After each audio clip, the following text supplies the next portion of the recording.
Los últimos meses de 2024 prometen ser los más tensos y preocupantes de la historia reciente de la humanidad.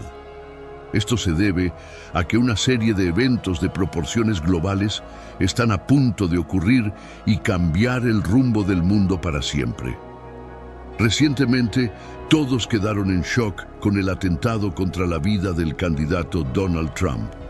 Por poco no perdió la vida y ahora es el favorito en la contienda contra Kamala Harris, la vicepresidenta de los Estados Unidos. Además, el mundo está al borde de lo que muchos llaman una tercera guerra mundial, con la tensión entre rusos y ucranianos, israelíes y extremistas islámicos aumentando cada día más y afectando a más países. También se espera que una crisis económica pocas veces vista en la historia se instale primero en las grandes naciones y luego se extienda a otros países. Ante todo esto surgen las preguntas: ¿qué va a pasar con el mundo a partir de ahora? ¿Cuál será el impacto en la economía y en nuestras vidas? ¿Será que el anticristo se revelará en cualquier momento? En este video no solo voy a responder estas preguntas, sino que también voy a mostrarte una perspectiva totalmente nueva y de acuerdo con la palabra de Dios sobre todo lo que ha estado sucediendo últimamente y que te tiene preocupado, con miedo y ansioso. Te voy a decir lo que nadie está diciendo sobre los eventos mundiales. Así que quédate conmigo hasta el final. Soy el pastor Antonio Junior y antes de comenzar, solo te pido que te suscribas a mi canal porque quiero ayudarte en tu caminar con Dios todos los días. ¿De acuerdo? Ahora sí, vamos allá. Desde que el hombre desobedeció la orden de Dios en el Edén y comió del fruto del árbol del conocimiento, el mundo siempre ha pasado por crisis, conflictos y momentos de tensión y miedo. Pero es difícil imaginar una época en la que tantas cosas amenazantes para el futuro de la humanidad estén sucediendo al mismo tiempo como en los días de hoy. Por eso, déjame decirte algo que Dios me ha urgido mucho a compartir contigo. No te enfoques en las teorías sobre qué organización secreta está tratando de gobernar el mundo en las sombras. Podríamos decir aquí que un nuevo orden mundial está trabajando para dominar el planeta, o que los Illuminati van a empezar a poner su plan en práctica y preparar el terreno para la llegada del anticristo. Pero eso no te traerá paz, al contrario, solo traerá más inquietud a tu corazón. Lo primero que necesitas saber es que sí existe una fuerza que gobierna el mundo, y esa fuerza es el diablo.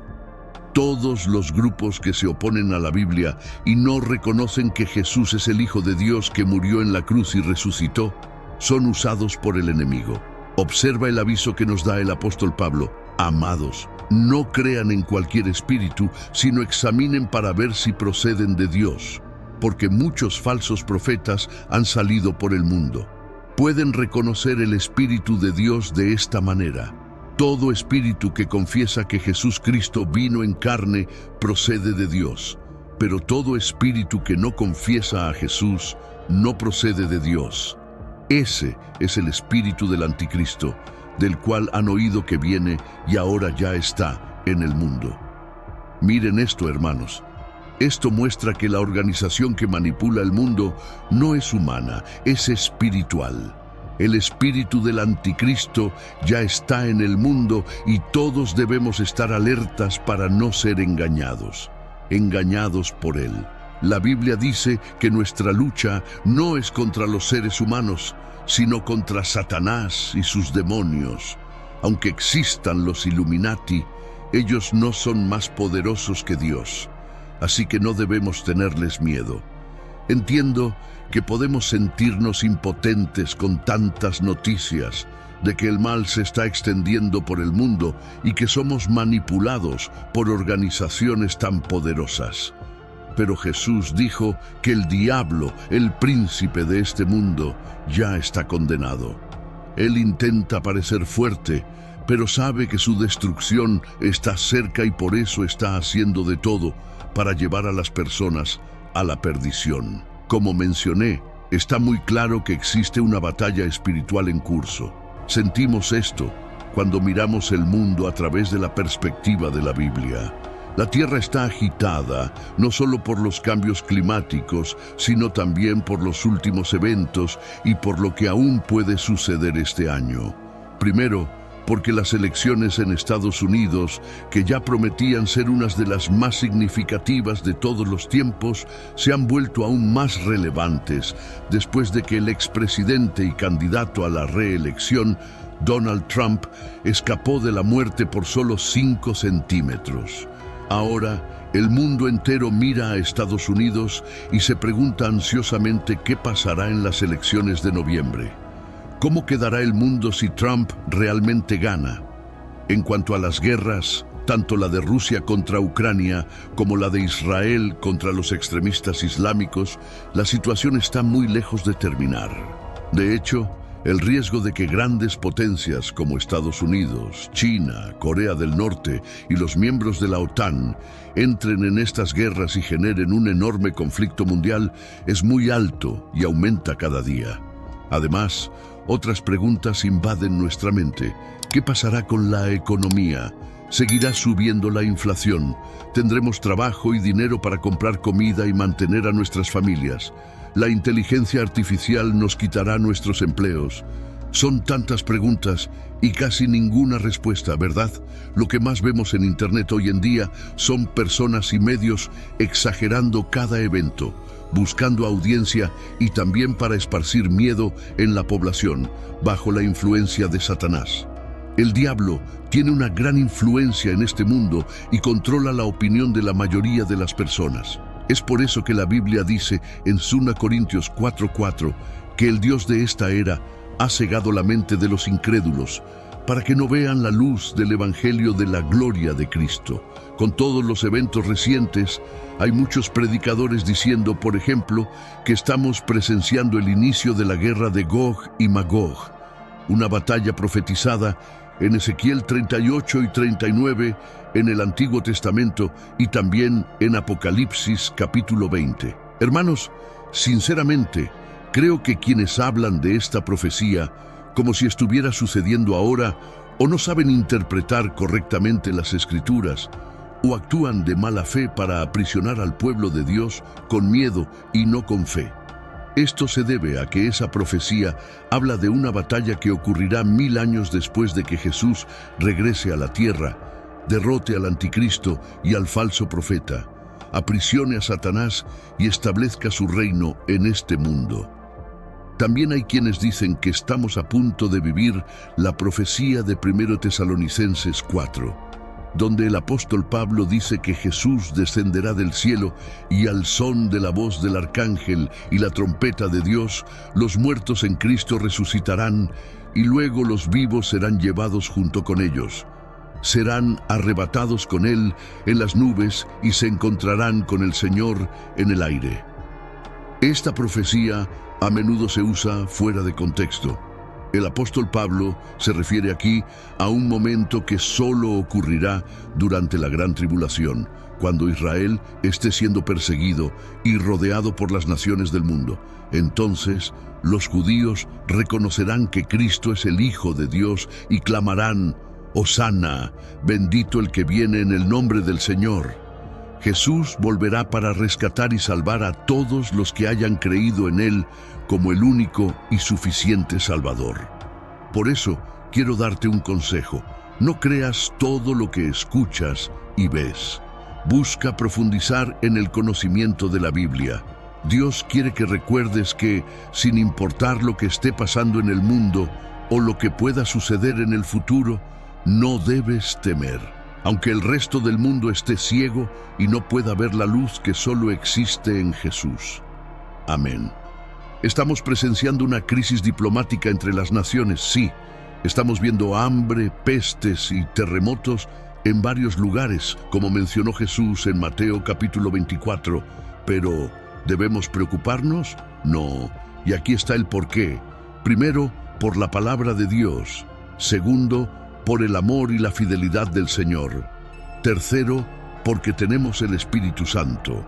En estos tiempos de incertidumbre, no debes preocuparte porque la Biblia ya nos ha contado el futuro y sabemos cómo termina. Cristo mismo dijo que estaría con nosotros hasta el fin de los tiempos, es decir, no nos abandonará. Lo que debe darte paz es que Dios siempre ha defendido a sus hijos. Él siempre ha sido fiel, siempre ha rescatado a quienes confiaron en Él. En el libro de Génesis, cuando el mundo entero estaba lleno de maldad y perversidad, el Señor preservó a Noé y a su familia, protegió a quienes confiaron en Él.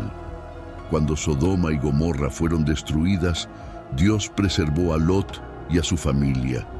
En el Éxodo, cuando pasó el ángel de la muerte, protegió a los israelitas que pusieron la sangre del cordero en sus puertas. Es decir, Dios tiene un historial de proteger y cuidar a sus hijos.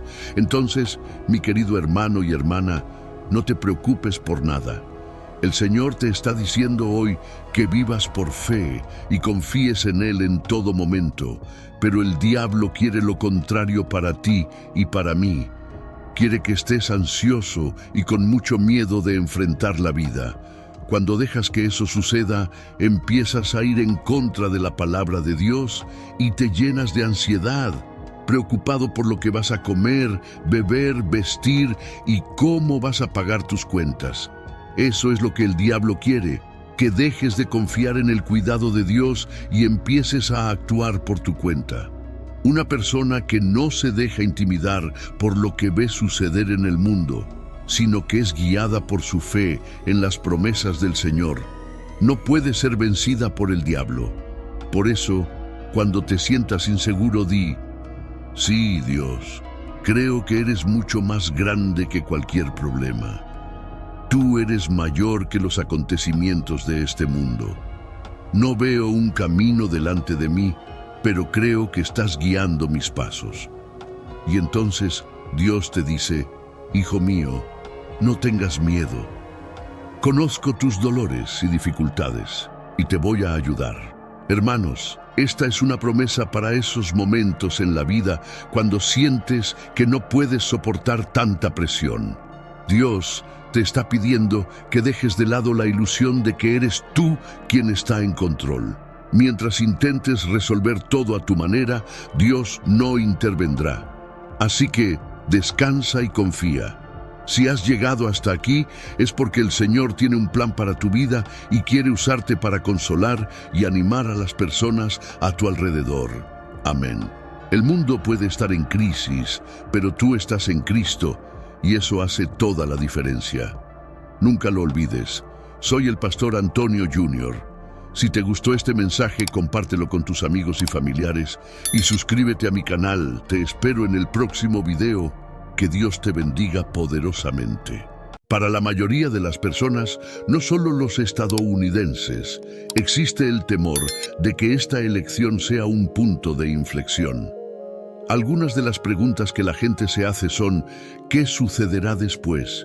¿Quién intervendrá? ¿Qué pasará después de noviembre? Sí, para muchos estadounidenses, esta elección está resultando ser una de las más importantes de sus vidas. Por eso, me gustaría ofrecer una perspectiva bíblica sobre algunos de los principales desarrollos que están ocurriendo a nuestro alrededor. ¿Por qué es importante ver los asuntos mundiales actuales a través de una lente bíblica? Porque muchas personas llenarán sus mentes con las opiniones de diferentes comentaristas políticos. Otros serán influenciados por las muchas teorías y conspiraciones que existen. Y luego hay un tercer grupo de personas, aquellos que simplemente esconderán la cabeza en la arena porque tienen miedo de lo que pueda suceder en el futuro. Primero, permítanme decir que parece que cada día estamos viendo grandes eventos en el escenario mundial, y con tantas personas enfocadas en la arena política, todos debemos ser conscientes de que, en tiempos como estos, al diablo le encanta dividir y sembrar desarmonía y odio entre las personas. Tengan cuidado de no dejarse llevar por esta especie de frenesí político dividido. Como hijos de Dios, la Biblia nos llama a amar como Cristo y a amar a nuestro prójimo sin importar sus afiliaciones políticas. Entiendo que muchos de nosotros tenemos preocupaciones genuinas, como quién puede traer paz y estabilidad. Bueno, solo Jesús puede. Algunos pueden preguntarse cuál es la trayectoria del país y la respuesta es que solo Dios lo sabe. Y como hijos de Dios debemos vivir nuestras vidas con nuestra confianza firmemente puesta en Dios.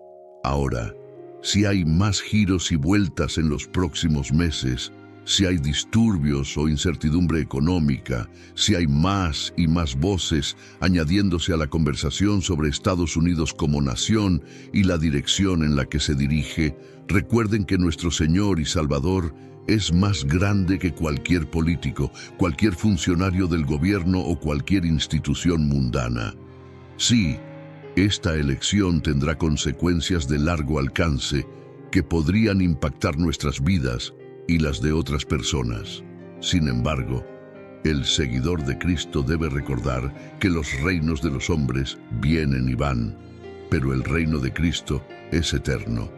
Hombres y mujeres ocupan diversos puestos de poder en este mundo, pero solo hay uno que se sienta en el trono por encima de todos los tronos. El Salmo 22-28 dice que el reinado pertenece al Señor y Él gobierna sobre las naciones.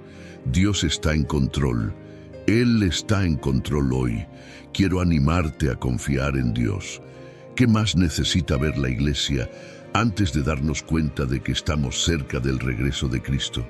Muchas veces, cuando la gente piensa en los últimos días, piensa en señales como guerras, terremotos, pestilencias y el anticristo. Y eso es correcto. Debemos ser conscientes de esas cosas, pero hay otras señales de las que se habla mucho menos, pero que son igual de importantes. Antes de que aparezcan falsos profetas en el escenario mundial diciendo ser el Mesías, antes de que las hambrunas y las plagas devasten países, antes de que naciones y reinos se enfrenten, esto es lo que Jesús dijo al advertir a sus discípulos en Lucas 21, 11-17. Habrá grandes terremotos y en muchos lugares hambre y pestilencias. Habrá cosas espantosas y grandes señales del cielo. Pero antes de todo esto, habrá un tiempo de gran persecución. Serán arrestados, llevados a las sinagogas y encarcelados. Serán juzgados ante reyes y gobernadores por causa de mi nombre. Pero esto será una oportunidad para hablar de mí. Así que no se preocupen de antemano sobre cómo responder a los cargos contra ustedes, porque yo les daré las palabras correctas y tal sabiduría que ninguno de sus oponentes podrá replicar ni refutar. Incluso aquellos más cercanos a ustedes, sus padres, hermanos, parientes y amigos, los traicionarán. Incluso matarán a algunos de ustedes, y todos los odiarán por ser mis seguidores. Pero ni un solo cabello de su cabeza se perderá. Si se mantienen firmes, ganarán sus almas. Aumentará la persecución, porque Jesús advirtió a la Iglesia que antes de su regreso, los enemigos de Dios perseguirán a los cristianos. En la historia cristiana hay muchas historias de persecución. Me acuerdo de Richard Wurmbrand, un hombre que fue perseguido por el régimen comunista en Rumanía a principios del siglo XX. Fue encarcelado, golpeado, hambriento, interrogado y amenazado durante 14 años, todo porque no renunció a Jesucristo. Mientras estaba en prisión, continuó predicando a los reclusos y guardias, y al final de su vida, muchos de los guardias que lo interrogaron y torturaron se convirtieron en cristianos. Vieron a Jesucristo en Richard. También recuerdo a Corrie ten Boom, una mujer que fue usada poderosamente por Dios durante la Segunda Guerra Mundial. Esta mujer pasó por cosas horribles y sufrió pérdidas inimaginables, pero al final de todo, dijo algo poderoso que me gustaría compartir contigo hoy. Si miras al mundo, te angustiarás. Si miras dentro de ti, te deprimirás. Si miras a Dios, estarás en paz. ¿Cuántos de nosotros estamos preparados para sufrir por Cristo? Según la advertencia en Lucas 21, Jesús nos dijo que nos arrestarían y nos perseguirían, entregándonos a las sinagogas y prisiones y llevándonos ante reyes y gobernadores por su nombre.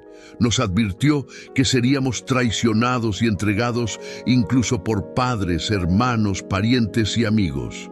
Si un soldado se parara frente a ti y te pidiera que perdieras tu vida o la salvaras renegando de Jesucristo, ¿qué harías? Si una institución te dijera que no pueden tratar a tus hijos ni darles medicina a menos que renuncies a Jesucristo como tu Señor y Salvador, ¿qué harías? Si un banquero llamara a tu puerta y te dijera que tienes dos opciones: enfrentarte al desalojo o renunciar a Cristo y mantener tu hogar, ¿qué harías? Hay cristianos en todo el mundo que han tenido que enfrentar esta realidad, y muchos eligieron sufrir por Cristo. Aquellos que lo hicieron, la Biblia les asegura que habrá una recompensa eterna en el cielo. Ahora, por un momento, quiero que consideres las últimas palabras de Jesús registradas en la Biblia. Sus palabras finales en el libro de Apocalipsis se encuentran en el capítulo 22:20, que dice: el que da testimonio de estas cosas dice: sí, vengo pronto. Amén. Ven, Señor Jesús. Las palabras finales son importantes. Una persona en su lecho de muerte siempre tendrá algunas palabras finales emocionalmente significativas para decir a sus seres queridos. Valoramos las últimas palabras de los seres queridos fallecidos. Damos gran importancia a las últimas palabras de personas importantes. Incluso aparte de la muerte, enfatizamos las últimas palabras. Si un discurso debe ser significativo, debe tener una conclusión poderosa. Un gran libro puede arruinarse con un mal final. Sí, las últimas palabras son importantes. ¿Cuánto más importantes son las últimas palabras de Dios? Ahora, Dios no está muerto ni ausente, pero las palabras de Dios son eternas y siempre actuales. La voluntad revelada ha sido completada. Dios ha entregado en las Escrituras todo lo que se necesita para la vida y la piedad. El Señor ha dotado a la humanidad con el acceso al conocimiento necesario para el perdón, la reconciliación y la vida eterna. El proceso de darnos su palabra no fue una tarea pequeña. Dios utilizó a docenas de hombres a lo largo de 15 siglos para escribir las Escrituras. Entonces, ¿cómo eligió Dios terminar esta obra monumental que llamamos la Biblia? Sin duda, las últimas palabras de la Biblia son de gran importancia. Cuando llegamos al final de la palabra de Dios, los versículos finales del último capítulo del último libro de la Biblia, encontramos algo viejo pero nuevo. Encontramos un concepto presente desde las primeras páginas de la Biblia, pero esta vez con un significado aún mayor. Encontramos una promesa y una advertencia, una promesa de bendición o maldición, una invitación a la vida y una advertencia de muerte. En Apocalipsis 22:12, Jesús dice: «Y he aquí vengo pronto, y mi recompensa conmigo para dar a cada uno según sea su obra». Dado que estas palabras tienen casi 2000 años, podemos preguntarnos sobre la promesa del Señor de venir pronto. Por supuesto, debemos recordar que nuestra percepción del tiempo es muy diferente a la del Señor, como nos recuerda 2 Pedro 3:8. Mas, oh amados, no ignoréis esto, que para con el Señor un día es como 1000 años, y 1000 años como un día. Además, la eternidad llega rápidamente para todos nosotros. Muchos han sido sorprendidos por la muerte sin estar preparados. Los años pasan rápido para todos nosotros. Incluso si el Señor demora su segunda venida, nuestra cita con la eternidad no está lejos. Debemos escuchar y obedecer al Señor con urgencia. Jesús promete que está trayendo su recompensa. Esto puede ser un gran consuelo o un gran terror. La palabra recompensa puede referirse a un salario. Para los que son fieles a Jesús, la recompensa será bendición y vida. Aquellos que persisten en la rebelión recibirán el salario de su pecado, la muerte eterna. El apóstol inspirado Juan nos ayuda a entender quién recibirá una bendición o una maldición. En Apocalipsis 22, 14, 15 escribe: «Bienaventurados los que lavan sus ropas, para tener derecho al árbol de la vida y para entrar por las puertas en la ciudad. Mas los perros estarán fuera, y los hechiceros, los fornicarios, los homicidas, los idólatras, y cualquiera que ama y hace mentira». Todos quieren ser bendecidos. Los versículos finales de la Biblia nos recuerdan el camino hacia la bendición, la fidelidad a Jesús. Cuando el Señor regrese, restaurará el acceso al árbol de la vida, pero solo para aquellos que lo siguieron. Los que persisten en la mundanalidad y el pecado no serán bendecidos, sino que quedarán afuera. Para este grupo no habrá acceso al árbol de la vida ni entrada en la ciudad celestial. Su destino será estar afuera, separados para siempre de la bondad de Dios. Luego, en Apocalipsis 22:17, encontramos una última y hermosa invitación. Y el espíritu y la esposa dicen: «Ven», y el que oye diga: «Ven», y el que tiene sed, venga, y el que quiera, tome del agua de la vida gratuitamente. Nadie entra en el palacio de un rey sin una invitación. Afortunadamente, el Rey de Reyes ha emitido una invitación abierta para todos. Cualquiera que esté dispuesto a escuchar la invitación del Señor es bienvenido. Cualquiera que tenga sed de justicia puede aceptar la invitación.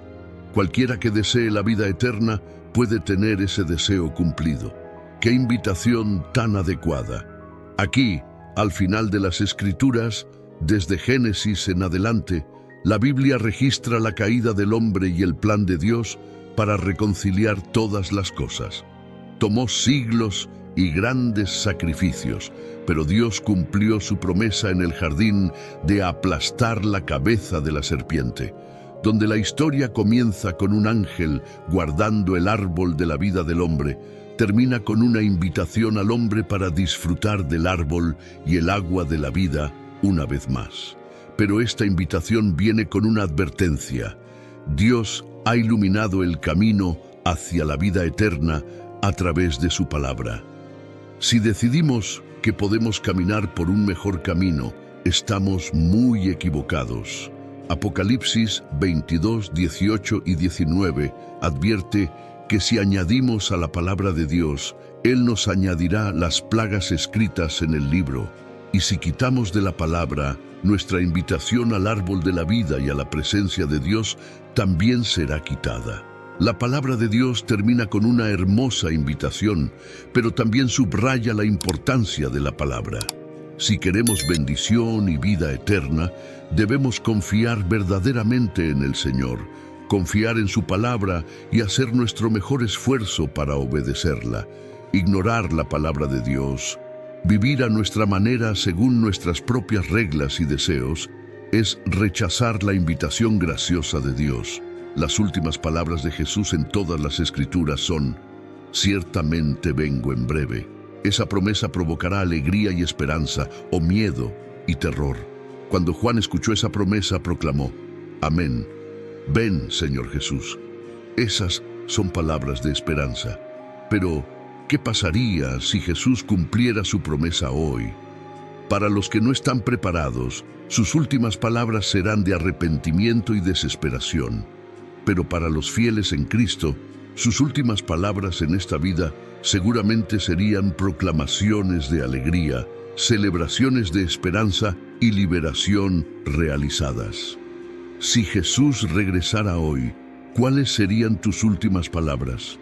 Como cristianos, ¿creemos que Dios puede y nos advierte cuando estamos en peligro o cuando necesitamos hacer cambios en nuestras vidas? A menudo, Dios puede y nos advierte a través de las Escrituras. La palabra de Dios es una herramienta poderosa para guiarnos y advertirnos de posibles peligros y trampas. En 2 Timoteo 3, 16, 17, la Biblia dice: «Toda la Escritura es inspirada por Dios y útil para enseñar, para redarguir, para corregir y para instruir en justicia, a fin de que el hombre de Dios sea perfecto, enteramente preparado para toda buena obra. La palabra de Dios tiene varias advertencias sobre cada área de tu vida. Cuando se trata de tu corazón, la palabra de Dios te dice que lo guardes con toda diligencia, porque de él mana la vida. Cuando se trata de las personas que te rodean, en Romanos 12 nos dice que hagamos todo lo posible para vivir en paz con todos. Cuando se trata de tus pensamientos, la palabra de Dios te dice que lleves cautivo todo pensamiento y lo hagas obediente a Cristo. Cuando se trata de tu actitud, la palabra de Dios nos da las bienaventuranzas en Mateo 5. Y cuando se trata de cómo vivimos nuestras vidas, la Biblia contiene varias advertencias sobre las consecuencias del pecado y la desobediencia, así como orientación sobre cómo vivir una vida que agrada a Dios. Para aquellos que viven en pecado, se nos advierte que la paga del pecado es muerte. Para aquellos llenos de orgullo, se nos advierte que el orgullo precede a la caída. Para aquellos que viven en rebelión, se nos dice que no endurezcamos nuestros corazones. Para aquellos que son rencorosos, la Biblia nos advierte sobre los peligros del rencor y la amargura. Así que a lo largo de la palabra de Dios, se nos han dado estas advertencias que están destinadas a guiarnos a través de la vida y mantenernos en el camino correcto. Otra manera en que el Señor nos advierte es a través del Espíritu Santo. Dios nos habla a través del Espíritu Santo, quien nos guía y nos convence del pecado. En el libro de Juan, Jesús prometió que el Espíritu Santo nos guiaría a toda la verdad. El Espíritu Santo puede ser esa voz pequeña y suave que te habla y convence tu corazón del pecado. John Piper una vez dijo sobre el Espíritu Santo que Él es la manera en que Dios nos habla y nos dirige en el camino de la obediencia. Además de esto, Dios puede usar las circunstancias de nuestras vidas para advertirnos o guiarnos en una dirección diferente. Por ejemplo, podemos experimentar una serie de contratiempos u obstáculos que dejan claro que estamos en el camino equivocado. O tal vez Dios cierra una puerta que pensábamos que estaba abierta para nosotros. En Romanos 8:28, Pablo escribe: «Y sabemos que en todas las cosas Dios trabaja para el bien de aquellos que lo aman, que han sido llamados según su propósito».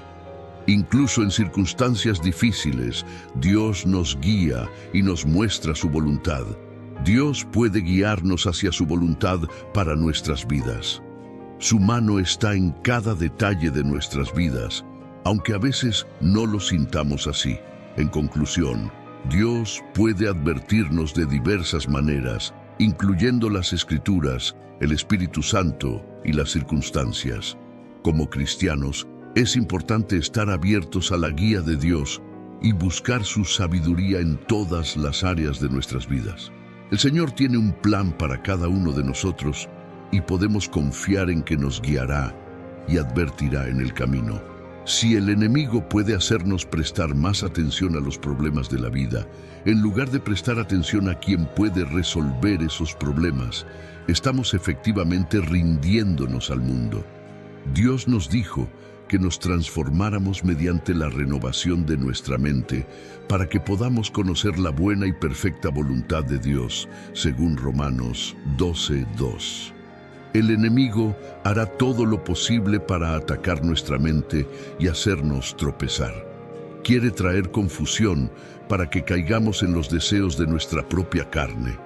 La condenación es un arma efectiva del enemigo para tratar de destruir la mente del creyente. Cuando sentimos que todo lo que hacemos es fallar, se vuelve más fácil caer en la tentación porque creemos que eso es lo que hacemos de todos modos. Pero Dios dijo que el que está en mí es más grande que el que está en el mundo.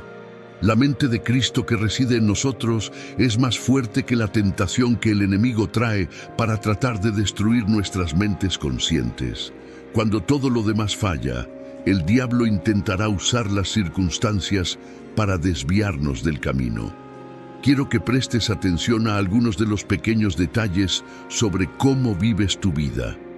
Un orador lo dijo de esta manera: todos somos impulsados por la mente, porque la Biblia dice en Proverbios: como piensa el hombre en su corazón, así es él.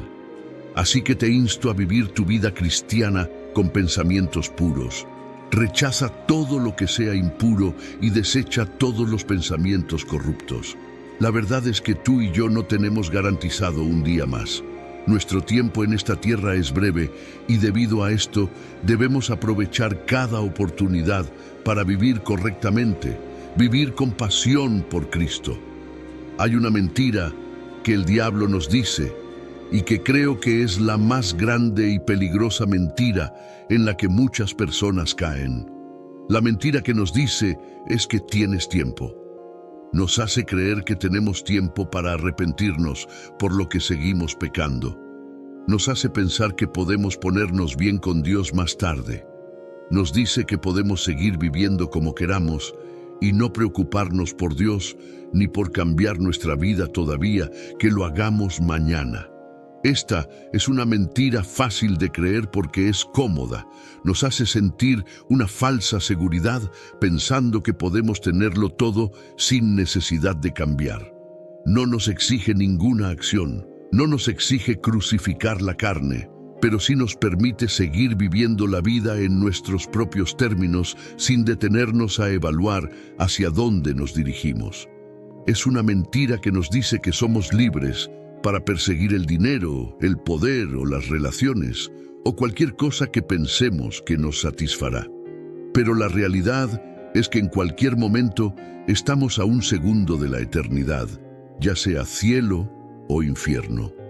Necesitamos recordar siempre que lo que hacemos hoy, mientras estamos aquí, vivos y respirando, afectará nuestro mundo futuro. Mateo 6:33 lo dice así: pero buscad primeramente el reino de Dios y su justicia, y todas estas cosas os serán añadidas. Otra traducción dice: pero primero y más importante, buscad, apuntad y esforzaos por su reino y su justicia, su manera de hacer y ser correctos, la actitud y el carácter de Dios. Y todas estas cosas también os serán dadas. Para poner esto en perspectiva, se nos está diciendo que elijamos a Jesucristo en un mundo que lo rechaza. Se nos llama a vivir una vida justa en un mundo hostil. Estar en el campamento de Dios significa que Jesucristo reina y gobierna en tu vida. No hay otro Dios al que te inclines más que Jesús. Vivir una vida justa en un mundo hostil significa que Jesús tiene la autoridad sobre las decisiones que tomas. Él gobierna tu vida mental, es el factor motivador detrás de tus acciones y hechos. Este es realmente el punto que intento destacar. Las voces a las que escuchas diariamente, ¿de quién son? ¿Qué están diciendo? ¿Qué tipo de espíritu hay detrás de ellas? Estamos expuestos a tantas voces diferentes en este mundo y necesitamos proteger nuestros oídos. ¿Qué tipo de voz te atrae? Te animo a buscar la voz de Dios. Su voz es distintiva, clara y más afilada que cualquier espada de dos filos. Su voz expulsa el pecado, derrota todo tipo de demonio, resucita a los muertos, sana corazones rotos, cura enfermedades, restaura y repone todo lo perdido y definitivamente aplasta el miedo. Su voz es impresionante y poderosa. Ninguna cosa oscura puede desafiarla. Cuando Dios habla, las cosas cambian y se convierten en lo que Él dice. Así que te animo a dejar de escuchar otras voces. Deja de escuchar a los fariseos de hoy, a los tomases dudosos y a los predicadores que solo buscan hacerte sentir bien. Busca la voz de Dios, una voz que te llevará a la salvación y a la eternidad. Busca la voz de Dios, una voz que te llevará a la salvación y a la eternidad. Su voz te guiará a través de las dificultades y te dará la fuerza para enfrentar cualquier desafío. En un mundo lleno de ruido y distracciones, es vital que afinemos nuestros oídos para escuchar la voz del Señor. Dios habla de muchas maneras. A veces es un susurro suave en nuestros corazones. Otras veces es a través de las Escrituras o de personas piadosas en nuestras vidas. Él puede usar nuestras circunstancias, tanto buenas como malas, para dirigirnos hacia su propósito. Es crucial que estemos atentos y abiertos a su guía. En Juan 10:27, Jesús dice: «Mis ovejas oyen mi voz, yo las conozco, y ellas me siguen». Esta declaración es una promesa y una garantía. Si pertenecemos a Cristo, podemos estar seguros de que Él nos hablará y nos guiará. Sin embargo, debemos estar dispuestos a escuchar y seguir su voz, incluso cuando nos lleve por caminos difíciles o inesperados. El enemigo, por otro lado, tratará de distraernos y desenfocarnos. Él utilizará el miedo, la duda y la tentación para apartarnos del camino de Dios. Es por eso que debemos fortalecer nuestra fe y mantenernos firmes en nuestra relación con el Señor. Debemos renovar nuestras mentes diariamente con la palabra de Dios y permitir que su verdad moldee nuestros pensamientos y acciones. Además, debemos rodearnos de una comunidad de creyentes que nos apoyen y nos desafíen a crecer en nuestra fe. La iglesia es un lugar donde podemos encontrar ánimo, corrección y apoyo mientras buscamos seguir a Cristo. No debemos subestimar el poder de la oración y la adoración en nuestra vida diaria. Estas prácticas nos ayudan a mantenernos conectados con Dios y a discernir su voz en medio del caos del mundo. Finalmente, debemos recordar que nuestra esperanza y confianza están en el Señor. Proverbios 3:5-6 nos dice: «Confía en el Señor con todo tu corazón y no te apoyes en tu propio entendimiento. Reconócelo en todos tus caminos y Él enderezará tus sendas». Esta promesa nos asegura que cuando ponemos nuestra confianza en Dios y buscamos su guía, Él nos dirigirá por el camino correcto. Vivir una vida cristiana fiel no siempre es fácil, pero es la única manera de experimentar la verdadera paz y satisfacción que viene de seguir a Jesús. Así que, en todo momento, busquemos la voz de Dios, sigamos sus mandatos y vivamos de manera que glorifique su nombre. Al hacerlo encontraremos la bendición y la vida eterna que Él ha prometido.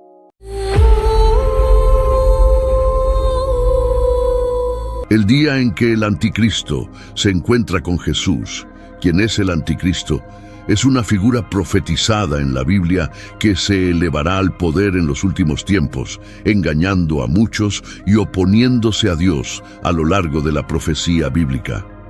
Se pronosticó una figura que se levantaría en poder y engaño, llevando a muchos por el mal camino.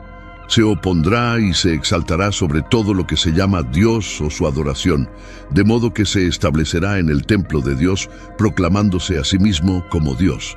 2 Tesalonicenses 2:4. El término anticristo proviene de la palabra griega antich Christos, donde anti significa en contra o en lugar de, y Christos significa Cristo. En esencia, el anticristo denota a alguien o algo que se opone o actúa en lugar de Cristo. Este concepto está arraigado en la Biblia, particularmente en las epístolas de Juan. El término anticristo se encuentra explícitamente en los libros de 1 Juan y 2 Juan. Hijitos, es la última hora, y así como oyeron que el anticristo viene, también ahora han surgido muchos anticristos. Por esto sabemos que es la última hora. 1 Juan 2:18. ¿Quién es el mentiroso sino el que niega que Jesús es el Cristo? Este es el anticristo, el que niega al Padre y al Hijo. 1 Juan 2:22. El anticristo progresará de líder regional a líder mundial, luego a un dictador global tiránico y finalmente a un dios. La bestia aparece del mar, haciendo referencia a las naciones gentiles en la Biblia, y tiene 7 cabezas y 10 cuernos, indicando su relación con Satanás, según el Apocalipsis 13. El anticristo será herido de muerte alrededor del punto medio de la tribulación, pero Satanás sanará milagrosamente su herida. Este hombre de iniquidad se describe como alguien que se opone a Dios, se instala en el templo de Dios y se proclama a sí mismo como Dios. Estas características coinciden con el concepto más amplio de una figura anticristiana, alguien que se opone y busca reemplazar a Cristo. Imagina a alguien o algo que finge ser bueno, actuando en lugar de lo que es verdaderamente bueno, pero que en realidad está en contra de ello. En la Biblia hay un término para esto: el anticristo. Es como un impostor engañoso en contra de Jesús y sus enseñanzas. Aunque el nombre anticristo se usa algunas veces en la Biblia, hay otros lugares donde leemos acerca de figuras o personajes que actúan como esperaríamos que sea el anticristo. Uno de estos es el hombre del pecado mencionado en una carta a los tesalonicenses. Esta persona intenta actuar en contra de Dios e incluso pretende ser Dios. Todas estas descripciones nos dan una idea de alguien que se opone a las verdaderas enseñanzas y naturaleza de Jesucristo. La reunión, este encuentro, ocurre en Apocalipsis 16. En este capítulo tenemos un relato del derramamiento de las copas llenas de la ira de Dios. Fueron liberadas contra todo el imperio anticristiano junto con todo lo asociado con él. Este juicio se derrama sobre la tierra, sobre el mar, sobre los ríos y fuentes de agua. Las 7 plagas terribles se derraman sobre la tierra. A pesar de los efectos devastadores de las plagas, la gente seguirá hablando mal de Dios en lugar de alabarlo. La aterradora ira de Dios purga la tierra del mal. Tanto la 6ª copa como la 6ª trompeta tienen algo que ver con el río Éufrates. Ambos juicios se centran en los ejércitos motivados por actividad demoníaca. La reunión comienza con el secado del río Éufrates, Apocalipsis 16:12. El 6º ángel derramó su copa sobre el gran río Éufrates, cuyas aguas se secaron para que estuviera preparado el camino de los reyes del oriente. Observa dónde cayó, sobre el gran río Éufrates. Algunos lo toman literalmente como el lugar donde comenzó el poder y el imperio turcos en la antigüedad. Los romanos creían que el río Éufrates actuaba como una barrera segura contra posibles invasiones provenientes de los imperios del este en ese momento de la historia. El río se extendía aproximadamente por 1.800 millas, 2.900 kilómetros, y su anchura oscilaba entre 300 y 1.200 yardas, 275 a 1.900. Sin embargo, si el río Éufrates se secara y se convirtiera en un camino, permitiría que enormes ejércitos del este, incluyendo naciones como China, India y Japón, se movieran hacia el oeste con facilidad. Abundan las especulaciones sobre las razones por las cuales estos ejércitos del este se mueven hacia el oeste. Algunos creen que es para destruir a Israel, mientras que otros piensan que es para rebelarse contra el anticristo, un líder mundial basado en Europa. Al final, lucharán contra Dios y su Mesías. Cuando Dios ejecuta el 6º juicio, está guiando la historia hacia la batalla de Armagedón. ¿Cuál fue el resultado de esta copa? Hizo que el río se secara, privando a la ciudad de sus fuentes de riqueza, provisiones y otras necesidades.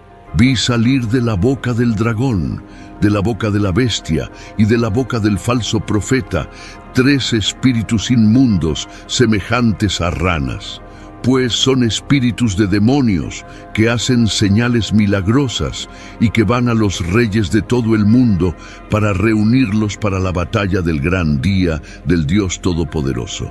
Apocalipsis 16, 13, 14. Son espíritus de demonios que realizan señales. Nuevamente, las señales y maravillas son utilizadas por los demonios como herramientas de engaño. Apocalipsis 13 se refiere a este falso profeta en particular como la segunda bestia. Leemos reunirlos para la batalla. Esta batalla no es una nación luchando contra otra nación, sino más bien Dios luchando contra las naciones del mundo. La profecía habla de 3 conflictos significativos, y este es uno de ellos. Aquí también conocemos a la Trinidad impía.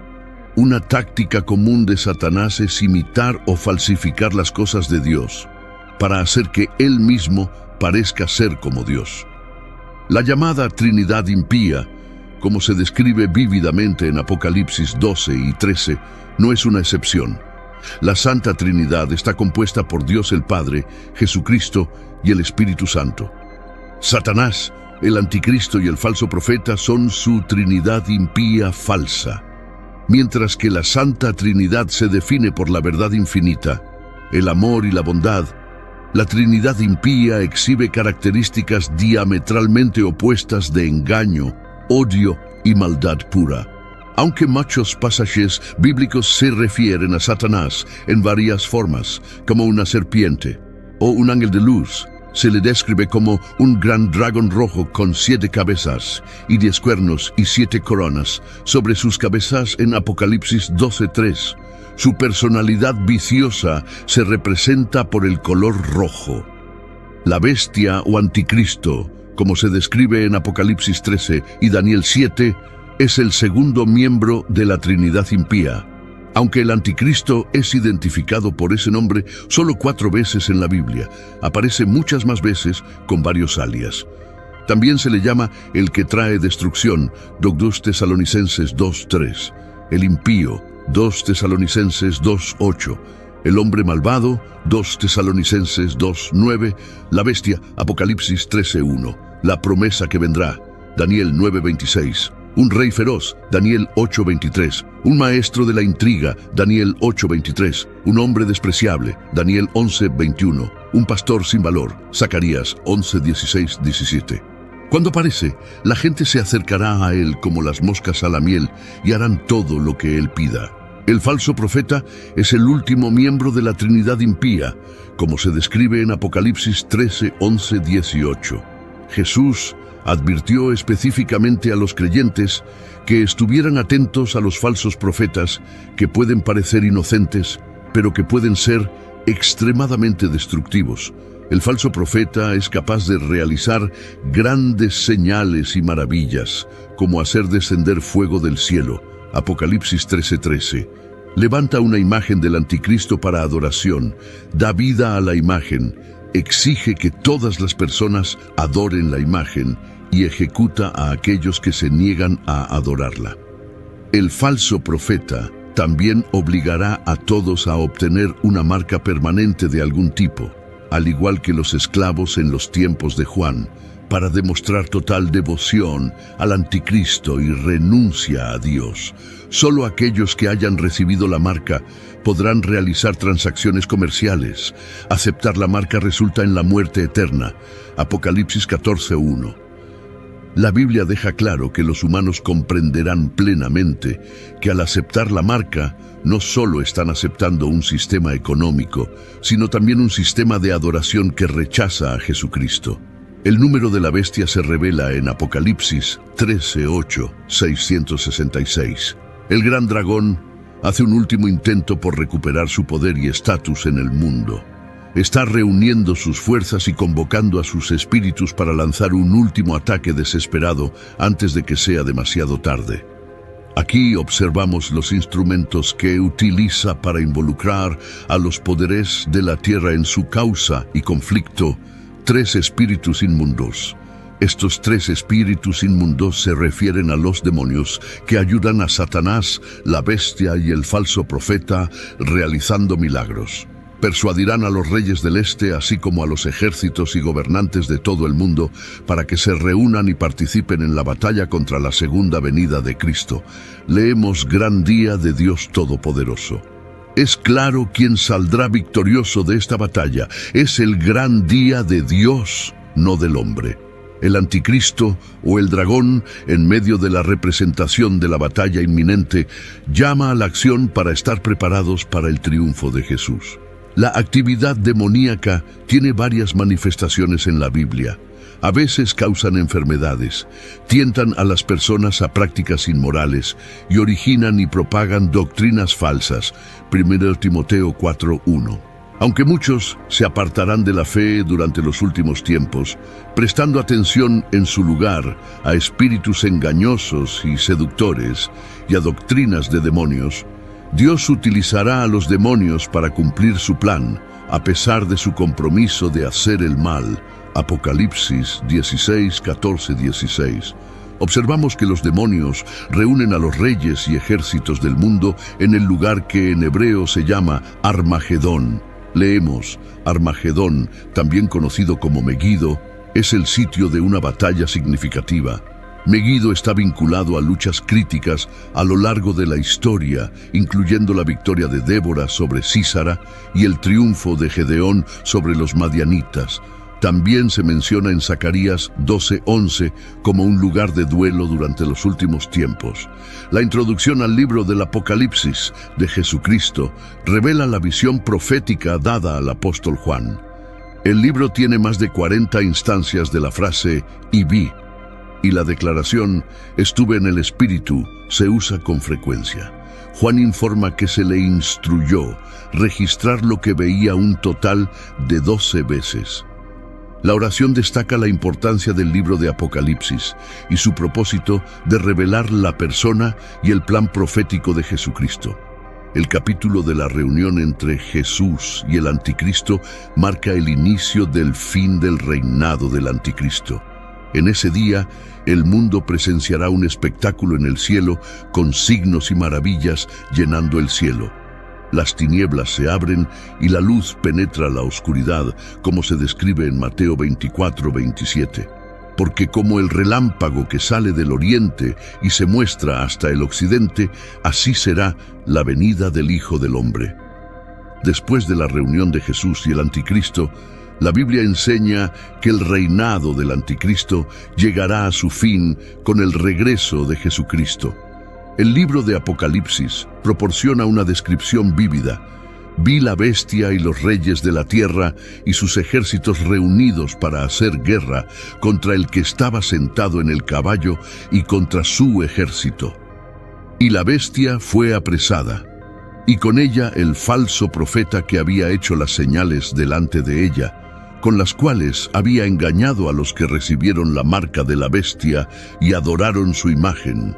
Estos dos fueron lanzados vivos dentro de un lago de fuego que arde con azufre. Apocalipsis 19, 19, 20. Después de ese día comienza el milenio, donde Jesús establecerá un reino en la tierra. Durante este tiempo, reinará con justicia y paz, y vivieron y reinaron con Cristo 1000 años. Apocalipsis 20, 4. Después del milenio, Satanás será liberado por un breve tiempo y luego derrotado. Luego se llevará a cabo el juicio final, donde toda la humanidad será juzgada. Vi a los muertos, grandes y pequeños, de pie ante Dios. Se abrieron los libros y otro libro fue abierto, que es el libro de la vida, y los muertos fueron juzgados por lo que estaba escrito en los libros según sus obras. Apocalipsis 20:12. Los líderes que priorizan el bienestar y buscan la equidad, no solo dentro de sus organizaciones, sino también en la sociedad en general, pueden observar a Jesús impartiendo justicia en la tierra como el líder supremo. La oración concluye con una reflexión sobre la importancia del libro de Apocalipsis y cómo Jesús profetizó que el Espíritu Santo revelaría las cosas futuras a sus apóstoles. Juan 16:13.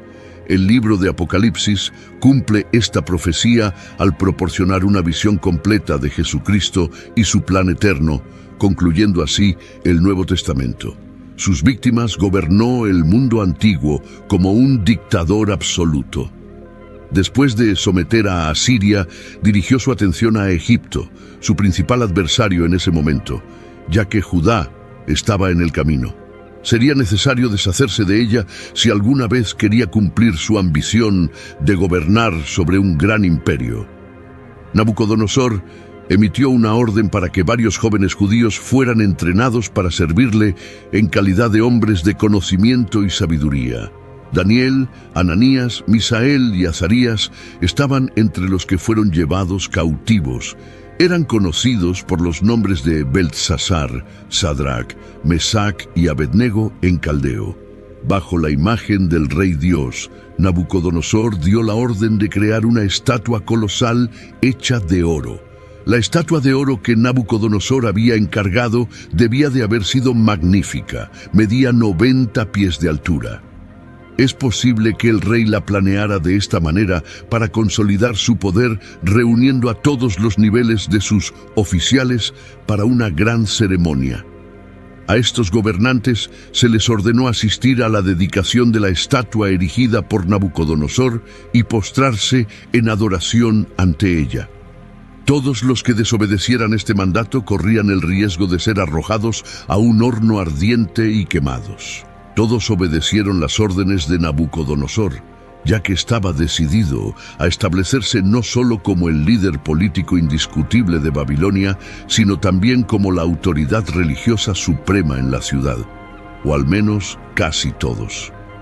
Debido a que Sadrach, Mesac y Abednego estaban entre los oficiales presentes en esta masiva reunión, se avecinaba un enfrentamiento. 3 de los hombres en la sala no se postraron, a pesar de que todos los demás lo hicieron. Muchas personas no pueden imaginar la presión social. No fue fácil, como los niños en la iglesia mirando alrededor durante el tiempo de oración para ver quién tiene los ojos abiertos. Algunos caldeos vieron a los 3 jóvenes hebreos de pie entre todos los que se habían postrado y corrieron a Nabucodonosor para informarle.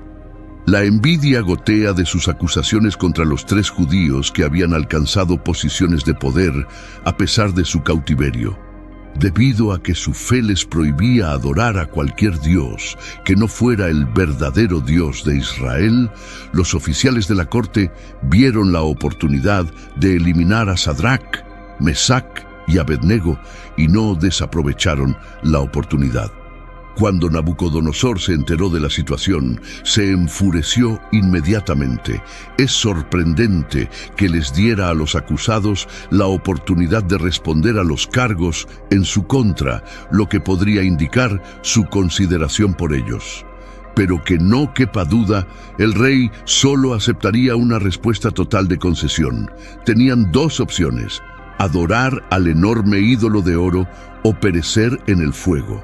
A pesar de su anterior alabanza al dios hebreo, Nabucodonosor añadió: ¿Quién es el Dios que los librará de mi poder?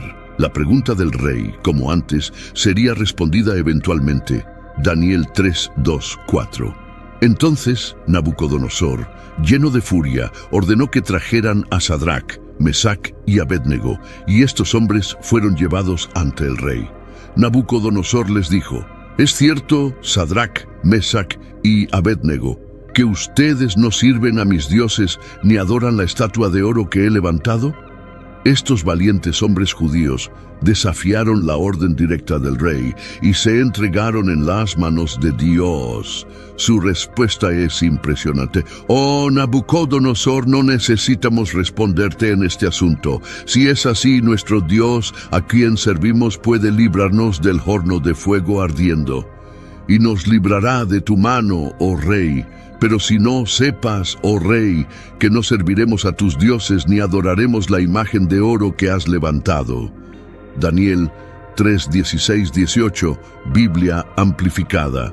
En otras palabras, dijeron, preferimos temer a nuestro Dios que a tu horno en cualquier momento.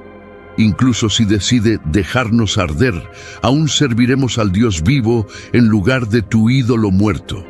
Inestimablemente, preferían la muerte a la infidelidad a Dios y no tenían dudas de que este día podría llegar. El nivel de furia de Nabucodonosor cuando desafiaron su autoridad es difícil de imaginar, pero al parecer su rostro estaba lívido. Dio órdenes de calentar el horno 7 veces más de lo habitual para igualar su furia. Cuando Sadrach, Mesac y Abednego fueron arrojados a las llamas, el calor radiante fue tan intenso que los hombres que los llevaban murieron, probablemente llevando ropa inflamable. Los fieles hebreos no tenían esperanza a menos que la esperanza misma interviniera. Daniel 3, 19, 25. Lleno de furia, Nabucodonosor se acercó a la puerta del horno en llamas y dijo: Sadrac, Mesac y Abednego, siervos del Dios Altísimo, salgan de ahí, vengan acá. Entonces Sadrac, Mesac y Abednego salieron de en medio del fuego. Los sátrapas, prefectos, gobernadores y consejeros del rey se congregaron alrededor de ellos y vieron que, en cuanto a estos hombres, el fuego no había tenido ningún efecto en sus cuerpos. No se había quemado ni un solo cabello de sus cabezas. Sus ropas no estaban chamuscadas y no se percibía olor de fuego en ellos. Cuando el rey se dio cuenta de que los hombres que había condenado habían sido rescatados divinamente, los convocó y no se encontró ni un solo cabello quemado en sus cabezas. Ser arrojados al letal fuego de Nabucodonosor había resultado ser pan comido. Es increíble que alguien haya sobrevivido ni siquiera por un segundo dentro del horno, cuando tantos otros perecieron justo fuera de la entrada. Dios puede librarnos de una prueba o puede sostenernos milagrosamente en ella. Nos asombra la fe en el único Dios verdadero. Su respuesta en medio de la prueba confirmó tres cosas: su creencia inquebrantable en el Dios de la Biblia, su confianza en el Dios que es quien dice ser y hará lo que dice que hará, y su fe revelada por su dependencia en el único que tenía el poder para librarlos del mal. Su reconocimiento de Dios sobre el rey más poderoso del mundo resultó en la revelación del poder supremo de Dios a los incrédulos. Su fe demuestra que Dios es capaz de librarnos de nuestros propios problemas y pruebas. Como cristianos, sabemos que Dios es capaz de librarnos. También sabemos que no siempre actúa de esta manera. Según Romanos 5, Dios puede permitir pruebas y dificultades en nuestras vidas para construir nuestro carácter, fortalecer nuestra fe u otras razones desconocidas. Puede que no siempre entendamos por qué pasamos por una prueba, pero Dios simplemente nos pide que confiemos en Él incluso cuando es difícil. Juan, a pesar de experimentar un dolor increíble, una agonía casi insuperable y sufrimiento, pudo decir: aunque Él me mate, en Él esperaré. También sabemos que Dios no siempre garantiza que nunca suframos o muramos, pero promete estar siempre con nosotros. Deberíamos aprender que en tiempos de adversidad y persecución deberíamos adoptar la actitud de estos tres jóvenes. Pero aunque no lo haga, queremos que sepas, oh Rey, que no serviremos a tus dioses ni adoraremos la imagen de oro que has erigido. Daniel 3:18. Sin duda, estas son algunas de las palabras más valientes jamás pronunciadas. El hecho de que el fuego no consumiera a Sadrac, Mesac y Abednego dejó boquiabierto a Nabucodonosor. El punto es que cuando caminamos por fe, podemos enfrentar persecución ardiente, pero podemos estar seguros de que Él está con nosotros, nos mantendrá firmes, nos librará eventualmente y nos salvará para siempre. Cuando somos perseguidos o sufrimos, podemos tener esperanza, porque sabemos que esta vida no es el fin, hay vida después de la muerte. Esa es su garantía para todos los que lo aman y lo obedecen. Saber que pasaremos la eternidad con Dios nos permite elevarnos por encima del dolor y el sufrimiento que experimentamos en esta vida. Durante siglos, niños y adultos han quedado cautivados por la increíble historia de Sadrac, Mesac y Abednego, tres jóvenes que desafiaron al poderoso rey Nabucodonosor. Las acciones de Sadrac, Mesac y Abednego en el libro de Daniel representan una respuesta común en nuestra época: la desobediencia civil, que implica una oposición personal y deliberada a un decreto gubernamental que viola los estándares de Dios. Estaba claro que el rey ya no sería el mismo. Abandonó al Dios al que había adorado a favor del Dios del pueblo, al que anteriormente había perseguido. Ensalzó al Señor e insistió: en que sus súbditos no adoraran a nadie más que al Dios Todopoderoso. Los líderes piadosos deberían pedir al Señor que les muestre vislumbres regulares de su poder y gloria. Cuando lo hace, se vuelve mucho más fácil para nosotros dirigir nuestro celo hacia servir al único Dios que realmente existe. Daniel 3, 28-30, Biblia amplificada. Nabucodonosor respondió y dijo: Bendito sea el Dios de Sadrach, Mesach y Abednego, que envió a su ángel y rescató a sus siervos que confiaron en él. Desobedecieron el mandato del rey y entregaron sus cuerpos antes que servir o adorar a cualquier dios, excepto a su propio Dios. Por lo tanto, promulgo un decreto de que cualquier pueblo, nación o lengua que hable algo ofensivo contra el Dios de Sadrach, Mesach, será cortado en pedazos y sus casas serán convertidas en montones de basura, porque no hay otro Dios que pueda salvar de esta manera. Entonces, el rey hizo que Sadrach, Mesach y Abednego prosperaran en la provincia de Babilonia. Jesús se menciona varias veces en el Antiguo Testamento. Sin embargo, no se le llama así ni se presenta de la misma forma que en el Nuevo Testamento. Sin embargo, está presente en el Antiguo Testamento. Cristo es enfatizado en toda la Escritura. Jesucristo validó el hecho de que el Antiguo Testamento contiene referencias a Él mismo. Juan 5:46.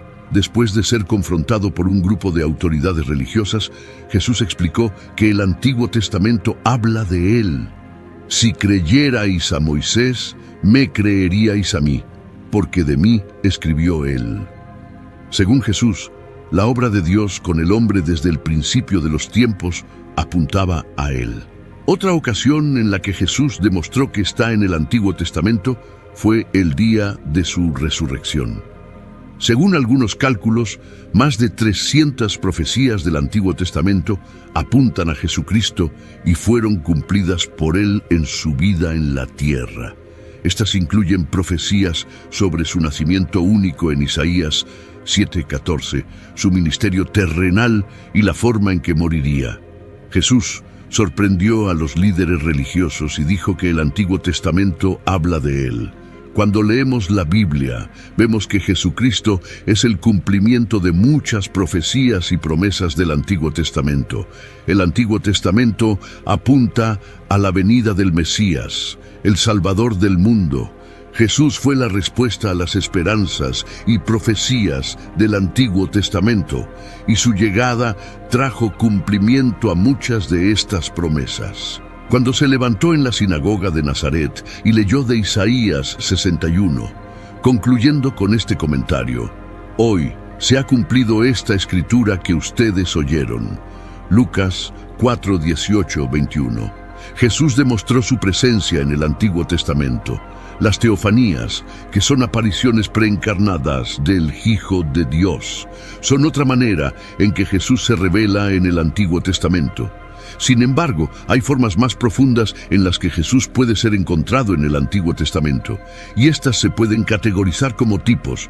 Un tipo es una persona o cosa en el Antiguo Testamento que prefigura a una persona o cosa en el Nuevo.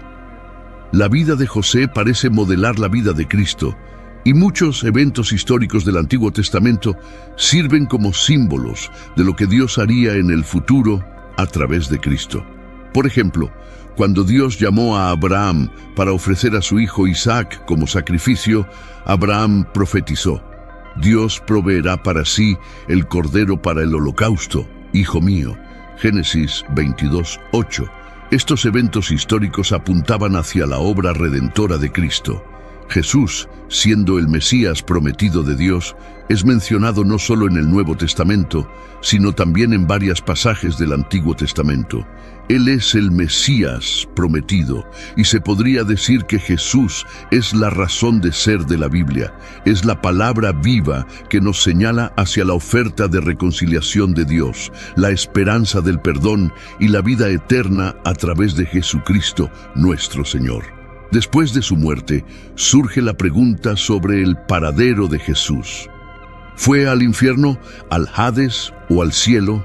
La narrativa de Lucas relata el viaje asombroso de Jesús después de su muerte, comenzando en la cruz. Jesús, a punto de emprender un viaje increíble, pasa por las puertas de la cruz. El libro de Lucas cuenta la historia de su viaje final hacia la muerte, desde su oración en Getsemaní hasta su última palabra en la cruz: consumado es, seguido por su entrega final y sepultura. Su cuerpo inerte permanece en la cruz, hasta que es finalmente retirado y enterrado, mientras que su espíritu se embarca en una travesía única. La pregunta sobre el paradero de su espíritu durante los 3 días entre su muerte y resurrección genera debate. Una interpretación común es 1 Pedro 3, 18, 21, donde se menciona que Jesús predicó a los espíritus en prisión, quienes fueron desobedientes en los días de Noé. Estos versículos presentan un enigma fascinante. Jesús, siendo la encarnación de lo que significa sufrir por hacer el bien y llevarnos a Dios, soportó el sufrimiento en lugar de nosotros, los injustos. Murió por nuestros pecados y aunque murió en la carne, fue hecho vivo en el espíritu. Posteriormente fue a predicar a los espíritus en prisión que en los días de Noé fueron desobedientes mientras esperaba la paciencia de Dios. La interpretación de estos versículos varía, y hay al menos 314 interpretaciones diferentes. Algunos sugieren que Jesús proclamó su victoria sobre Satanás y sus huestes, mientras que otros consideran que se dirigió a aquellos que perecieron en el diluvio de Noé. La identidad de los espíritus en prisión se relaciona claramente con aquellos que fueron desobedientes en los días de Noé, una generación tan malvada que se negó a escuchar el mensaje salvador de Noé y pereció en el catastrófico diluvio. Estos eventos de la vida de Jesús y sus acciones después de la muerte proporcionan una visión única y profunda de su poder y autoridad. La idea de que incluso aquellos bajo la tierra, en lo más profundo, deben reconocer a Jesús como su Señor Supremo es un recordatorio poderoso de la autoridad suprema que Jesús tiene sobre todas las cosas. Esta sumisión total se reflejará en el futuro cuando cada rodilla se doble y toda lengua confiese que Jesucristo es Señor tanto en el cielo como en la tierra y debajo de la tierra. La discusión sobre el paradero de Jesús durante los 3 días entre su muerte y resurrección es compleja, pero las Escrituras sugieren que Jesús estuvo activo y consciente, predicando incluso a aquellos que habían muerto en desobediencia durante los días de Noé. Este aspecto del ministerio de Jesús es poco discutido, pero destaca su autoridad sobre la vida y la muerte, incluso después de su propia crucifixión. El apóstol Pedro, autor de la epístola de 1 Pedro, proporciona una perspectiva única sobre este misterio. Él nos presenta a Jesús como el vencedor sobre la muerte, proclamando su mensaje incluso a aquellos que perecieron en la desobediencia. Sea cual sea la interpretación exacta de estos versículos, lo que queda claro es que Jesús sigue siendo el soberano sobre todas las cosas, incluso en la vida después de la muerte. Impaciente, impulsivo y enérgico. Sin embargo, estas fortalezas también estaban acompañadas de debilidades como la inestabilidad, la volubilidad y la cobardía. ¿Por qué escribió Pedro esto en este momento? Sería beneficioso tomar un momento para recordar el orden fundamental del pensamiento que existía a lo largo de esta carta. La carta de Pedro estaba dirigida a cristianos que experimentaban dificultades debido a sus vidas y su testimonio en medio de una persecución generalizada. Es posible que se preguntaran por qué. Si la fe cristiana era correcta, deberían sufrir. Pedro se refiere a Noé, el fiel predicador que advirtió durante 120 años que Dios destruiría el mundo con agua. A pesar del desprecio y rechazo, Dios lo salvó durante el diluvio, vindicando finalmente la fidelidad de Noé. En la historia del mundo, La mayoría no siempre ha estado en lo correcto.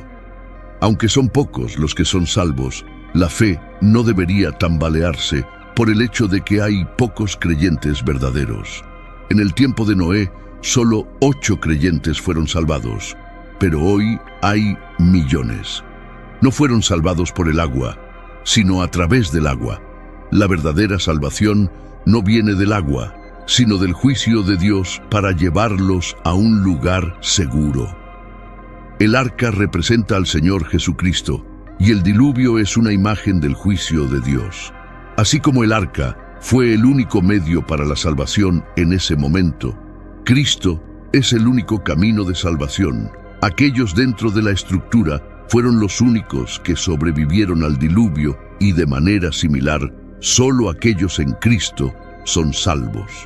El arca sirvió como refugio seguro durante el juicio y Cristo soportó la furia del juicio de Dios contra nuestros pecados. Para aquellos en Él no hay juicio. En la resurrección de Jesucristo, la muerte no pudo retenerlo. Es la primera vez en la historia humana que alguien se levanta de entre los muertos y nunca más experimentará la muerte. Algunos resucitados posteriormente murieron nuevamente, pero Jesús resucitó para nunca más morir. La resurrección de Jesús tuvo un impacto inmediato en el mundo físico. Los cuerpos de muchos santos que habían muerto resucitaron y aparecieron en Jerusalén. Este evento asombroso testifica la obra completa de Jesús en la cruz y su posterior resurrección. La resurrección de los cuerpos de los santos servía como un poderoso testimonio de la obra cumplida de Jesús en la cruz y su resurrección posterior. El relato de los santos cuyos cuerpos resucitaron y aparecieron en Jerusalén sirve como un testimonio poderoso de la obra consumada de Jesús en la cruz y su posterior resurrección. El término santos se refiere a individuos piadosos del Antiguo Testamento. Esto demuestra que a pesar del juicio de Jesús sobre el liderazgo de Israel, la nación todavía tiene un lugar significativo en los planes de Dios. La profecía de Ezequiel predijo que el Señor traería de nuevo a la vida a aquellos que habían fallecido, incluso en un valle donde los huesos se habían convertido en polvo. Esta visión simboliza la restauración de Israel por la intervención directa de Dios. Aunque Mateo no da una explicación detallada, presenta estos eventos como un testimonio unificador de la confirmación sobrenatural de la identidad de Jesús. Después de la resurrección, Jesús ascendió al cielo y sus discípulos lo vieron elevarse. 2 ángeles aseguraron que regresaría de la misma manera que lo vieron irse. Actualmente, Jesús reside en el cielo, en un lugar de gloria y en el trono de Dios, y será el mismo Jesús quien regrese. Después de la resurrección, Jesús ascendió al cielo, y sus discípulos lo vieron elevarse. 2 ángeles aseguraron que regresaría de la misma manera que lo vieron irse. En la visión apocalíptica de Juan, se presenta a Jesús como el Alfa y el Omega, el primero y el último, el que vive y estuvo muerto y ahora vive para siempre. Su voz es como el sonido de una trompeta y su presencia resplandece con la gloria divina. Juan se postra a sus pies, pero Jesús lo anima, asegurándole que no tema, ya que tiene las llaves de la muerte y del Hades. Este encuentro revela la majestuosidad y la victoria de Jesús sobre la muerte. Su resurrección asegura la victoria eterna para aquellos que creen en Él. En conclusión, la muerte y la resurrección de Jesucristo tienen un significado profundo y transformador. Jesús, como el Alfa y el Omega, el primero y el último, es la fuente de vida eterna y tiene el control sobre la muerte y el Hades.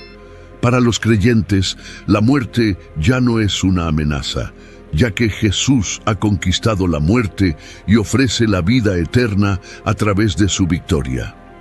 En lugar de temer a la muerte, los creyentes pueden adorar a aquel que tiene las llaves de la muerte y el Hades, confiando en la promesa de la resurrección y la vida eterna en Jesucristo.